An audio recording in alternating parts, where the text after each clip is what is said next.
John Deere's decision to move its production to Mexico has sparked a lot of anger and frustration. What was once a proud symbol for American farmers is now at the center of controversy. Shifting manufacturing south of the border has upset workers, customers, and industry experts. Thousands of layoffs in the Midwest have left communities in distress, while competitors are ready to step in and take advantage of the situation. So, what does the future hold for John Deere? In this video, we'll dig into that and more, exploring how this major shift could mark the decline of Deere's dominance in the industry. Stick around. John Deere's announcement to move a big chunk of its production to Mexico has really sent shockwaves through the agricultural world. The decision, which came out through company statements and media reports, brings a tough reality for U.S. workers who will face massive job cuts. The company says this move is all about improving cost efficiency.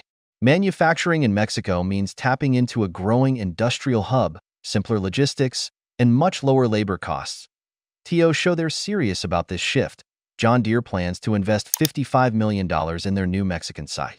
In a market where keeping costs low and staying competitive is key, the company believes this will give them an edge. But even though they're saying this is all to help their future competitiveness, the backlash has been huge.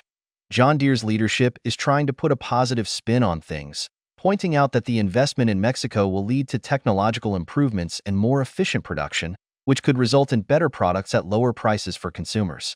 Still, this move seems to be coming with a lot of consequences that the company might not have fully prepared for. The impact of John Deere's decision is already being felt, and the consequences are big. Economically, the Midwest communities in Iowa and Illinois are hit hardest.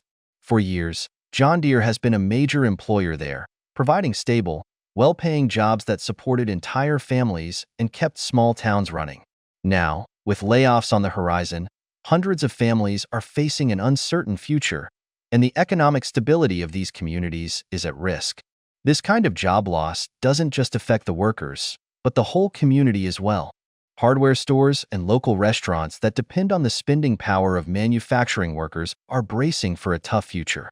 Local governments are scrambling to make up for the drop in tax revenues, which are crucial for funding infrastructure, public services, and schools in these areas. Meanwhile, much of the Midwest's strong economy is heading south to Mexico, where a new industrial hub is expected to grow thanks to John Deere's $55 million investment. This move is sparking new debates about outsourcing at a political level.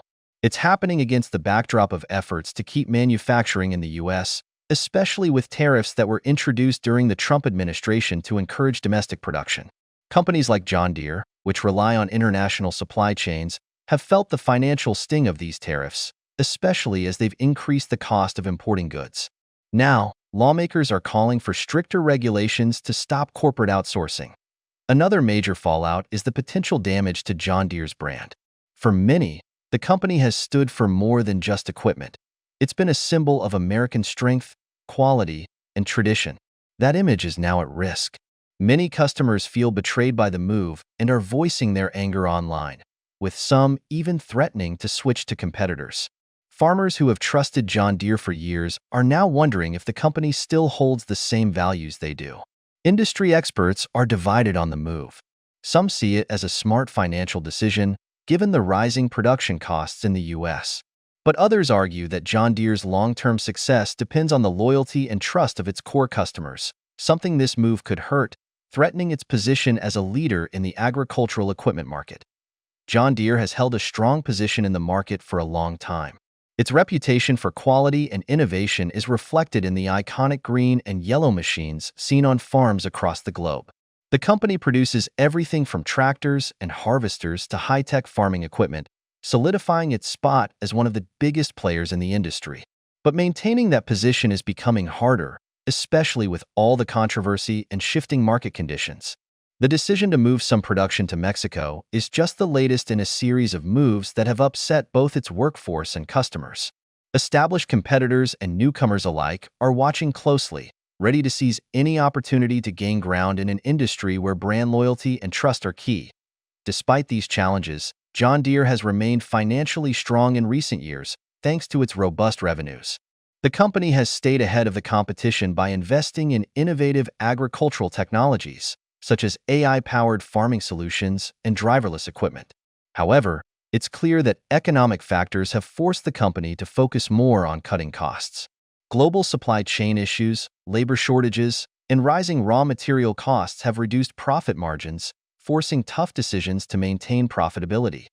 With decades of experience and an unmatched global reach, John Deere is still a major force in the industry. The company's focus on precision farming and sustainability has resonated with modern farmers who are under increasing pressure to boost productivity while minimizing their environmental impact. Its ongoing investment in research and development, particularly in automation and data-driven solutions, shows its commitment to staying competitive.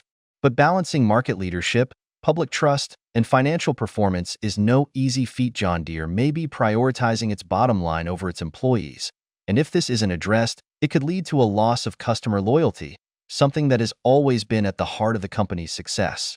In an industry like agriculture, which is both super competitive and constantly changing, even the biggest players need to adapt or risk losing their edge. John Deere has been the leader in agricultural equipment for a long time, but its competitors are catching up, powered by smart strategies, increasing market share, and in some cases, more flexible business models. Among those challenging John Deere's dominance are companies like Caterpillar Incorporated, CNH Industrial, and Kubota, all carving out their own significant positions. Each of these companies is using its unique strengths to gradually close the gap with John Deere. Caterpillar, for example, is well known for its heavy machinery and global reach. While it's mostly recognized for construction equipment, its push into agriculture is getting a lot of attention. With its extensive dealer network and strong global presence, Caterpillar is well positioned to expand in agriculture. Their focus on innovation, particularly in automation and connectivity, has helped them compete in precision farming, a field where John Deere has long been the leader. Caterpillar is quickly becoming a strong option for farmers who want reliable equipment with cutting-edge tech. Then there's CNH Industrial, a strong contender with a diverse portfolio that includes Case IH and New Holland. This variety is one of CNH's biggest advantages, as it allows them to cater to a wide range of agricultural needs, from tractors and harvesters to construction equipment. CNH's global reach and ability to adapt products for different regions have helped it gain ground in the agricultural market. They've also positioned themselves as a forward-thinking company by investing heavily in alternative fuel tech and smart farming solutions, making them appealing to farmers focused on efficiency and sustainability. Kubota has been making steady strides in North America, particularly among small to mid-sized farms. Known for offering premium equipment at competitive prices, Kubota has earned a strong reputation for delivering dependable products at a good value. Their compact tractors and utility vehicles are especially popular, providing farmers with affordable solutions that don't compromise on performance. With some customers questioning John Deere's commitment to American manufacturing, Kubota's strong focus on customer service and local dealer support has boosted its appeal even further. One key reason why these competitors are succeeding is their focus on technological innovation. All three, Caterpillar, CNH, and Kubota, are making big investments in automation, data integration, and precise networking, all of which are essential for the future of farming. These advancements allow farmers to better manage resources, monitor crops, and increase productivity. While John Deere has also made strides in these areas, its competitors have positioned themselves as more reliable partners, especially given the perception that Deere's recent decisions have prioritized cost-cutting over customer loyalty. As these companies continue to grow, John Deere may find it harder to maintain its lead. The rise of these rivals isn't just about taking market share. It's also about how well these companies are meeting the needs of today's farmers while avoiding the mistakes that have recently plagued John Deere. The competition is fiercer than ever, and with technology evolving so quickly and consumer expectations shifting, the stakes are higher than ever. What's your opinion on John Deere's recent moves? Drop your thoughts in the comments below. If you enjoyed this video, make sure to give it a thumbs up and subscribe for more videos like this. Thanks for watching, and we'll catch you in the next one.